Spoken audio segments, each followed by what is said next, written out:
నమస్కారం అండి. నా పేరు doctor Sunil Reddy, consultant neuropsychiatrist and sexologist at treatment range hospital KBHB Hyderabad. So నేను ఎరెక్టైల్ డిస్ఫంక్షన్ అంటే సెక్షువల్ డిస్ఫంక్షన్లో ఎరెక్టైల్ డిస్ఫంక్షన్ కూడా ఒక ముఖ్య భూమిక పోషిస్తుంది. ఈ ఎరెక్టైల్ డిస్ఫంక్షన్ వల్ల అతని సెక్షువల్ సైకిల్ని కంప్లీట్ చేయలేడు. సో దాన్ని సెక్షువల్ డిస్ఫంక్షన్ కింద కేటగరైజ్ చేస్తూ దాన్ని ట్రీట్ చేయాల్సి వస్తుంది. సో ముఖ్యంగా ఈ 20 to 40 ఏజ్ వాళ్ళ గురించి ఈరోజు మాట్లాడుకుందాం. సో ఈ 20 to 40 ఇయర్స్లో ఏంటి అంగస్తంభన లోపాలు అంటే యూజువల్లీ వీళ్ళకి మోస్ట్లీ సైకోసెక్షువలే కాకుండా హార్మోనల్ అబ్నార్మాలిటీసే కాకుండా చిన్నప్పటి నుంచి వాళ్ళకి అంగస్తంభన లోపాలు ఉండే వాళ్ళు కూడా ఉంటారు. సో వాళ్ళందరినీ కేటగరైజ్ చేసుకుంటూ ఈ సైకోసెక్షువల్ ఇష్యూస్ కానీ ఈ అంగస్తంభనకి కావాల్సింది ఏంటండి, అంగానికి రక్తం సరఫరా జరగటం. ఆ రక్తం సరఫరా జరగడానికి మనం ఏదన్నా ఇష్యూస్ ఉన్నాయా చూసుకునేసి సింపుల్ బ్లడ్ టెస్ట్ ద్వారా వాళ్ళకి షాక్ వేవ్ థెరపీ ఇవ్వడం జరుగుతుంది. ఈ లో ఇంటెన్సిటీ షాక్ వేవ్ థెరపీ ఇవ్వడం ద్వారా ఏమవుతుంది అంటే అంగంలోని కణజాలం యాక్టివేట్ అయ్యి రిజువినేట్ అయ్యి అంగంలో కొత్త రక్త కణాలు కొత్త రక్త నాళాలు అంటే నియోవాస్కులరైజేషన్ అనే పద్ధతి ద్వారా రక్త నాళాలు ఏర్పడి అంగానికి రక్త సరఫరా పెరుగుతుంది.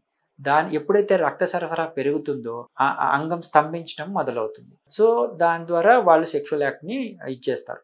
కాకపోతే ఇక్కడ నేను చెప్పదలుచుకునేది ఏంటి అంటే ఎర్లీ ఏజ్లో మనము ఇలాంటి వయాగ్రాలు వాటెవర్ నేను పాత వీడియోస్లో కూడా చాలాసార్లు మనం డిస్కస్ చేసుకున్నాం. వయాగ్రాలు అంటే ఏం లేవండి, ఈ టెడ్లాఫిల్ కానీ సిల్డినాఫిల్ కానీ వర్డినాఫిల్ కానీ అవినాఫిల్ కానీ ఇవి చాలా ఉన్నాయి. ఒక్కసారి ఈ వయాగ్రా వాడితే అంత అంగస్తంభన అనేది రియల్ సెక్స్లో మనకు అంటే వితౌట్ మెడికేషన్ రాదు. సో దానికి పాపం కుర్రవాడు కానీ ఆ ఏజ్లో ఉన్న వాళ్ళకి కానీ అలవాటు పడిపోవడం ద్వారా వాళ్ళు ఆ టాబ్లెట్ డోస్ ఇంక్రీజ్ చేసినా కానీ వాళ్ళకి ఆ అంగస్తంభన రాదు. దాంతో ఇంకా భయపడిపోతారు. సో దయచేసి ఎవరికి యూజ్ చేయాలా అన్నది డైరెక్ట్గా ఒక ఎక్స్పర్ట్ని సెక్షువల్ ఎక్స్పర్ట్ని కన్సల్ట్ అయ్యి తీసుకోవడం అనేది మంచిది.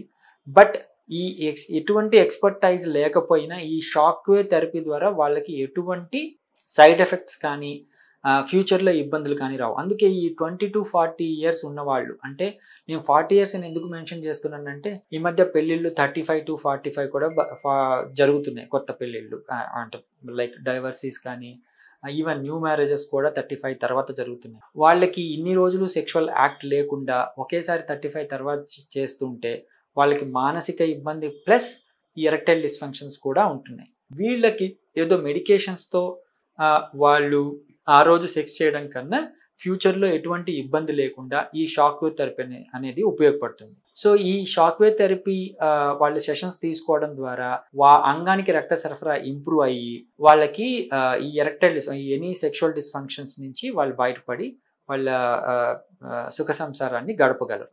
దీన్ని ఈజీగా యూజ్ చేసుకోగలరు. Thank you.